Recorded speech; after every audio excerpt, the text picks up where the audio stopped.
இப்போ இருக்கக்கூடிய நம்ம மீது திணிக்கப்படக்கூடிய மும்மொழி கொள்கை மற்றும் கல்விக்கான நிதியை தராமல் இருக்குது.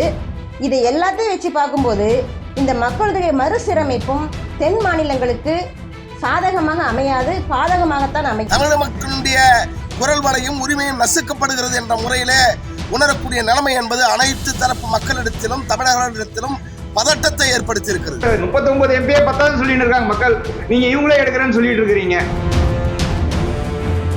ஒரு விஷயம் மத்திய அரசு சொல்லுது அப்படின்னா அதை ஒபே பண்ணக்கூடியவங்களுக்கு அதை ஓகே பண்ணி நாட்டினுடைய திட்டங்களையும் அரசு திட்டங்களையும் வகுக்கக்கூடிய எல்லா விஷயங்களையும் ஏற்று நடக்கக்கூடிய மாநிலங்களுக்கு அதிக பரிசுகள் தான் கொடுக்கணுமே தவிர தண்டனைகள் கொடுக்கக்கூடாது. தொகுதி மறுசீரமைப்பில் தமிழகத்தில் உள்ள எம்பி தொகுதிகளின் எண்ணிக்கை 39 31 குறைய போவதாக கூறப்படும் தகவலை எப்படி பார்க்குறீங்க? இப்படி குறைப்பதனால தமிழக அரசுக்கு எந்த விதத்தில் பாதிப்பு ஏற்படும்னு நினைக்கிறீங்க? இது ஒரு கேலிக்குத்தான ஒரு சம்பவம். இது 39 எம்பிக்கள் இருந்தே மக்களுக்கு எந்த ஒரு சேவையும் எந்த ஒரு செயல்பாடும் எந்த ஒரு நலத்திட்டமும் கிடைக்கல. இது 31 குறைக்கும்போது மக்களுக்கு எந்த விதத்தில் ஒரு நலத்திட்ட உதவிகள் போய் சேரும்? இது எப்படி இந்த ஒன்றிய அரசு இதை இப்படிப்பட்ட ஒரு கண்ணோட்டத்தில் பார்க்குதுன்னு எனக்கு ஒன்றும் புரியல. மக்கள் தொகையின் அடிப்படையிலே நாடாளுமன்றத்தினுடைய தொகுதிகள் மறுசீரமைக்கப்படும் என்ற செய்தியும், அதையொட்டி அரசினுடைய 2011ஆம் ஆண்டு அறிவுறுத்தலின்படி குடும்ப கட்டுப்பாடு, மக்கள் தொகை விரிவாக்கம் உள்ளிட்ட விஷயங்களை ஒழுங்குபடுத்த வேண்டும், கட்டுப்படுத்த வேண்டும் என்ற முறையில் இந்தியாவின் தென் மாநிலங்களிலே அரசினுடைய அந்த நடைமுறையை பயன்படுத்தி மக்கள் தொகையை ஒழுங்குபடுத்தி வைத்திருக்கிறார்கள். அதையே இன்றைக்கு பாராளுமன்றத்தை ஆண்டு கொண்டு இருக்கக்கூடிய பாரதிய ஜனதா கட்சி அரசாங்கம் தங்களுக்கு சாதகமாக பயன்படுத்தி கொண்டு வட மாநிலங்கள் தங்களுடைய அதிகார எல்லை இருக்கிறது என்ற முறையில் மக்கள் தொகை அடிப்படையில் அங்கு விரிவாக்கம் செய்வதென்றும் தென் மாநிலங்களில் மக்கள் தொகை அடிப்படையில் குறைப்பது என்றும் செய்தி சமூகத்தில் அனைத்து தர மக்களிடத்திலும் வந்து கொண்டிருக்கிறது. இதை முன்னிட்டு தென் மாநிலங்களான தமிழகம் உள்ளிட்டு நாடாளுமன்றத்தில் தமிழகத்தினுடைய பிரதிநிதித்துவம் குறைக்கப்படும். சுமார் 8 நாடாளுமன்ற உறுப்பினருடைய எண்ணிக்கை குறைக்கப்படும். அதனால் பிரதிநிதித்துவம் குறைக்கப்படுவதுடன் உரிமை மறுக்கப்படுவதுடன் தமிழக மக்களுடைய குரல் வலையும் உரிமையும் நசுக்கப்படுகிறது என்ற முறையிலே உணரக்கூடிய நிலைமை என்பது அனைத்து தரப்பு மக்களிடத்திலும் தமிழர்களிடத்திலும் பதட்டத்தை ஏற்படுத்தி இருக்கிறது. அரசுடைய நலத்திட்டங்களை சமூகத்தில் அமுல்படுத்தும் பொழுது உரிய மதிப்பீட்டின் அடிப்படையில் எவ்வித பதட்டம் ஏற்படாமல் அது ஒரு நேர்மையான முறையிலே அறிவிப்பதும் செயல்படுத்துவதும் அவசியம் தேவையாக இருக்கிறது.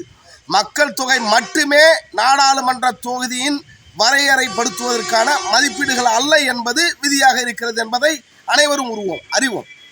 1950 அரசியல் அமைப்பு சட்டத்தினுடைய வழிகாட்டுதலின்படி பார்த்தோமே ஆனால் அந்த அடிப்படையே மக்கள் தொகை உள்ளிட்ட விஷயங்களை மட்டும் கணக்கில் எடுத்துக்கொள்ளாமல் 28 மாநிலங்கள் 8 யூனியன் பிரதேசங்களையும் பல்வேறு மொழிகள் பேசக்கூடிய நிலப்பரப்புகளுடைய மக்களையும் கணக்கில் எடுத்துக்கொண்டு உரிய வகையில் நாடாளுமன்ற தொகுதிகளை 1971க்கு பிறகு இப்பொழுது அமல்படுத்த வேண்டியது ஒரு நேர்மையான மத்திய அரசின் கடமையாக இருக்கிறது.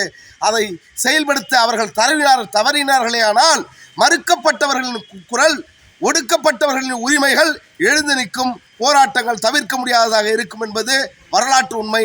இதை யாராலும் மறுதளிக்க முடியாது. மக்கள் தொகையின் அடிப்படையில் மறுசீரமைப்பு செய்யப்படும் பொழுது நம்ம தமிழ்நாட்டினுடைய மக்கள் தொகை இப்போ கட்டுக்குள் கொண்டு வந்திருக்காங்க. அதாவது ஒன்றிய அரசு மக்கள் தொகையை கட்டுப்படுத்தணும் அப்படின்ற ஒரு உத்தரவை போடும்போது அதை தமிழ்நாடு அரசு ஏற்று மக்கள் தொகையை கட்டுக்குள் கொண்டு வந்ததுனால தமிழ் மாநிலத்தில் மக்கள் தொகை கம்மியாக இருக்காங்க, வட மாநிலங்களில் அதிகமாக இருக்காங்க.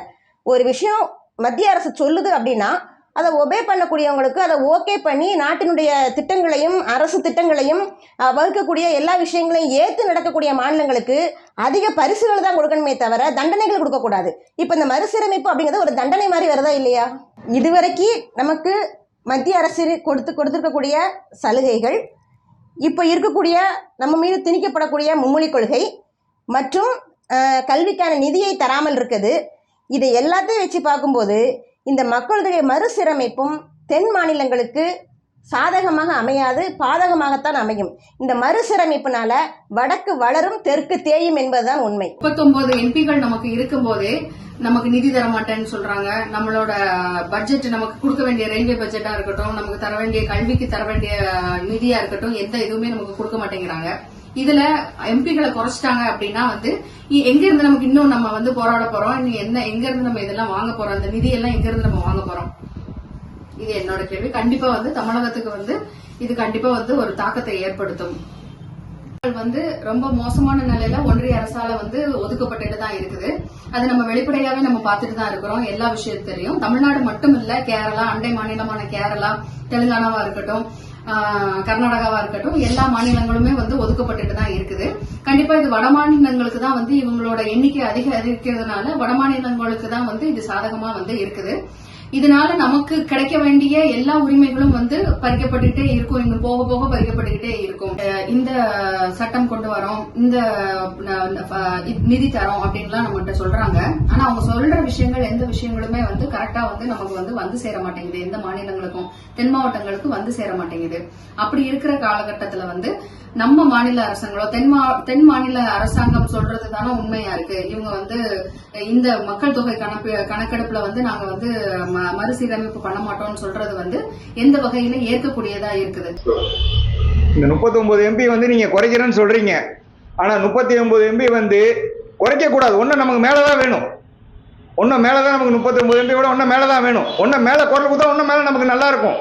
மக்கள் ரொம்ப சிரமப்பட்டு இருக்கிறாங்க. நீங்க 39 எம்பியே பத்தாதுன்னு சொல்லிட்டு இருக்காங்க மக்கள். நீங்க இவங்களே எடுக்கிறேன்னு சொல்லிட்டு இருக்கிறீங்க. அது ஒரு விஷயம் இல்லை.